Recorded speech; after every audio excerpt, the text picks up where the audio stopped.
The Hobbit by J.R.R. Tolkien. Lecture 1, Introduction to the Novel. Channel, Guriya Learns and Teaches. Introduction. Assalamu alaikum everyone. Welcome back to Guriya Learns and Teaches. I hope all of you are doing well. आज से हम English literature की दुनिया की सबसे famous fantasy novels में से एक the hobbit by J.R.R. Tolkien की कंप्लीट लेक्चर सीरीज़ शुरू कर रहे हैं। लेकिन लेक्चर शुरू करने से पहले एक सवाल, क्या एक बिल्कुल ऑर्डिनरी इंसान भी एक्स्ट्राऑर्डिनरी हीरो बन सकता है? क्या एक ऐसा शख्स जो एडवेंचर से डरता हो कभी दुनिया की तकदीर बदल सकता है? द हॉबिट इसी सवाल का जवाब देती है। ये सिर्फ ड्रैगन्स, मैजिक और ट्रेजर की कहानी नहीं, बल्कि करेज, फ्रेंडशिप, विजडम और सेल्फ डिस्कवरी की कहानी है।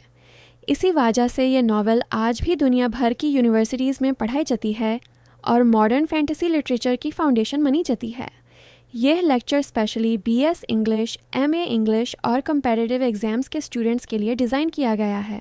आज हम स्टोरी डिस्कस नहीं करेंगे।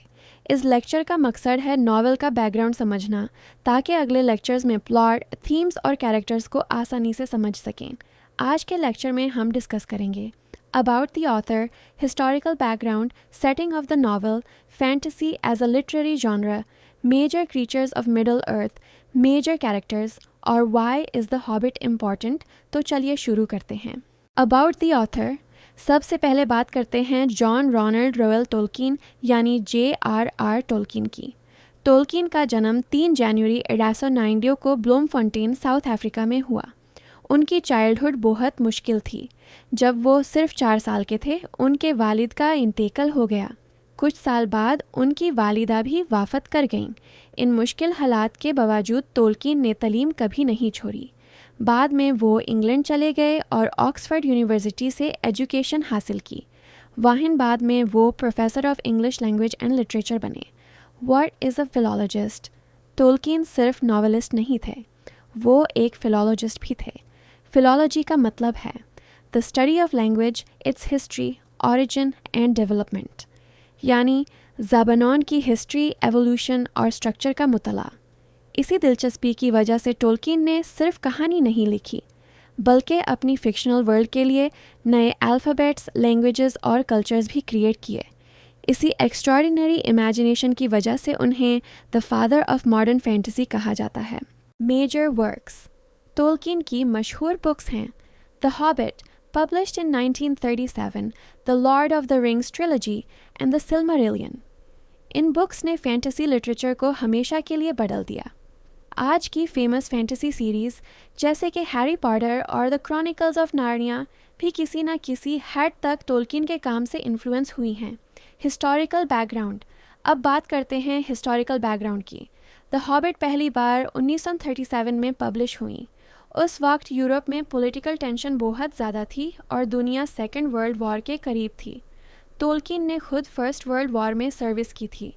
उन्होंने जंग की तबाही, दोस्ती और कुर्बानी को अपनी आंखों से देखा।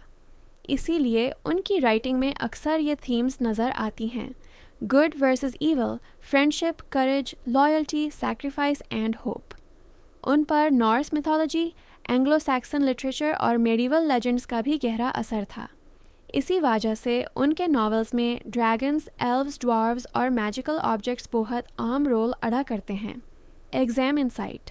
अगर एग्ज़ाम में पूछा जाए कि टोल्किन की राइटिंग किन चीज़ों से इन्फ्लुएंस हुई, तो world war Y, Norse mythology और एंग्लो सैक्सन ट्रेडिशन ज़रूर मेंशन करें।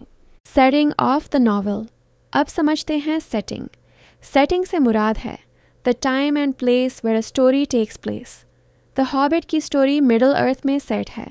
मिडल अर्थ हमारी रियल दुनिया नहीं, ये टोल्किन की क्रिएट की हुई फिक्शनल फैंटेसी वर्ल्ड है। यहाँ मुख्तलिफ रेसेस रहती हैं, हर एक की अपनी कल्चर, लैंग्वेज और हिस्ट्री है। Important places. 1.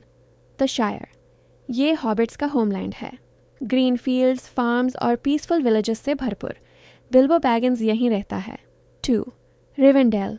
एल्व्स का ब्यूटीफुल किंगडम, नॉलेज, पीस और विजडम का मरकाज़। यहाँ लॉर्ड एलरॉन्ड रहते हैं। 3. Misty Mountains, dangerous mountains. Goblin caves इसी एरिया में हैं। 4. मर्कवुड फॉरेस्ट, डार्क और मिस्टीरियस जंगल। यहाँ जायंट स्पाइडर्स और वुडलैंड एल्व्स रहते हैं। 5. लेक टाउन, लेक के ऊपर बना हुआ शहर। ट्रेड और फिशिंग इसका मेन सोर्स ऑफ इनकम है। 6. Lonely Mountain, also known as Erebor, novel का फाइनल डेस्टिनेशन। यहाँ ड्वार्व्स का लॉस्ट किंगडम और इमेंस ट्रेजर है। इसी माउंटेन के अंदर ड्रैगन स्मॉग रहता है। What is fantasy? अब सवाल पैदा होता है, फैंटेसी क्या होती है? फैंटेसी एक लिटरेरी जॉनरा है जिसमें रियलिटी के बजाय इमेजिनेशन डोमिनेट करती है। फैंटेसी स्टोरीज़ में आमतौर पर ये एलिमेंट्स होते हैं: magic, imaginary creatures, fictional worlds, supernatural powers और heroic adventures. The Hobbit fantasy literature की ग्रेटेस्ट मास्टरपीसेस में से एक मानी जाती है। Fantasy elements in the Hobbit novel में हमें मिलते हैं: wizards, dragons, elves, dwarves, hobbits, goblins, trolls, giant eagles, giant spiders, magical ring, ancient kingdoms और hidden treasures.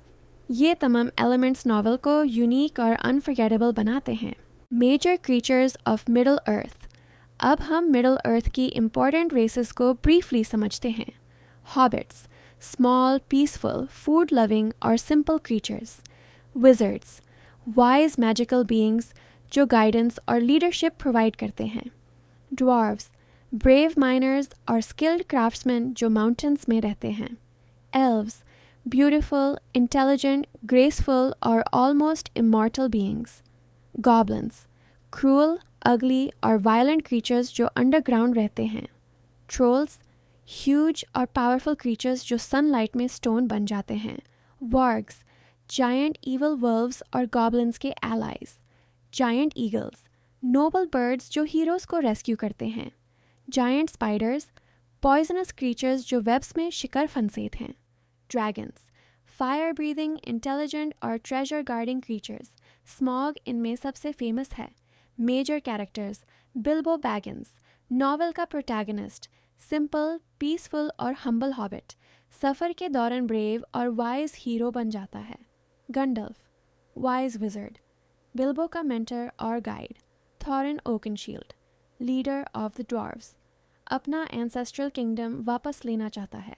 Smog, main antagonist, powerful dragon, greed और डिस्ट्रक्शन की सिंबल।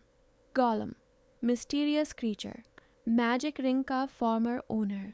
बाद में ये character the Lord of the Rings में भी बहुत important role अदा करते हैं। Why should we read the hobbit?